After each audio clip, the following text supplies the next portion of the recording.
Welcome to ETH Daily, a daily briefing on the latest in Ethereum. Ethereum successfully undergoes its 10th shadow fork. Aave's GHO proposal is now live on Snapshot. Rocket Pool is set to release Smart Node version 1.5.0, and StarGate integrates support for Orbiter Finance. All this and more from ETH Daily starts right now.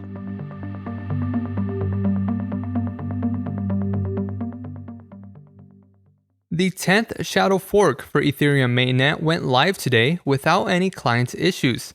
A shadow fork is when the state of an existing network is merged onto a merged testnet. It allows developers to test different merge scenarios. This comes amid the upcoming merge for the Goerli testnet.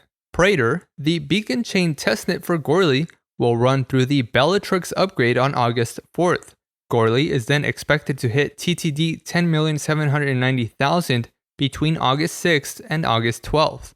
Geth version 1.10.21 was also released today, which configures the merged TTD on the Goerli testnet. Goerli marks the final testnet to be merged before the merge on Ethereum mainnet. Rocket Pool released a guide for Redstone, a Rocket Pool upgrade that includes compatibility for the merge.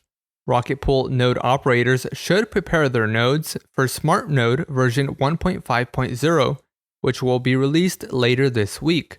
On August 15th, Oracle DAO will vote on the smart contract upgrade proposal. The Rocket Pool core team will then apply the smart contract upgrade on around August 29th. Rocket Pool will then release a subsequent Smart Node merge compatible version as soon as the Ethereum client teams publish the official TTD for the merge. The merge on Ethereum mainnet is currently targeted for September 19th. A preliminary proposal for the Aave GHO stablecoin is now live for voting on Snapshot. If approved, the Ethereum V2 market on the Aave protocol will be assigned as the first facilitator for the USD-pegged GHO stablecoin. It will allow anyone to use various assets as collateral to mint GHO. 100% of interest payments from GHO loans will go directly to the Aave DAO. Users will still earn interest on the underlying supplied collateral. The borrowed GHO is then burned once a user fully repays a position. Aave governance has until July 31st to vote on the preliminary proposal. Mercedes-Benz is not among the growing list of companies to use Polygon proof of stake.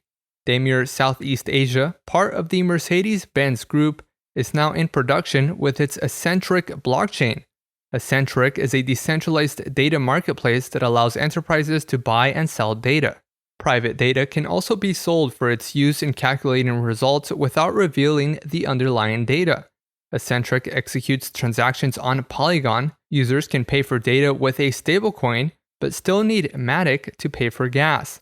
The data itself is stored off-chain on IPFS or AWS S3. An NFT represents each dataset with a metadata hash stored with it. And lastly, StarGate, the native gateway for StarkNet, has integrated Orbiter Finance into its bridge. Users can now bridge ETH from Ethereum, Arbitrum, Optimism, and Polygon to StarkNet via Orbiter. Users can also use Banksa and LayerSwap gateways to transfer ETH onto StarkNet. There is still a limit on how much ETH can be bridged, with capacity increasing by 30 ETH each week. There is currently 540 Ethereum in the StarkNet Alpha deposit contract. StarkNet is still in an alpha phase and will undergo a regenesis before its final production release, planned for Q4 of 2022. This has been a roundup of today's top news stories from ETH Daily. You can support this podcast by subscribing and leaving us a review on Apple Podcasts. Also subscribe to our newsletter at ethdaily.substack.com. Thanks for listening. We'll see you tomorrow.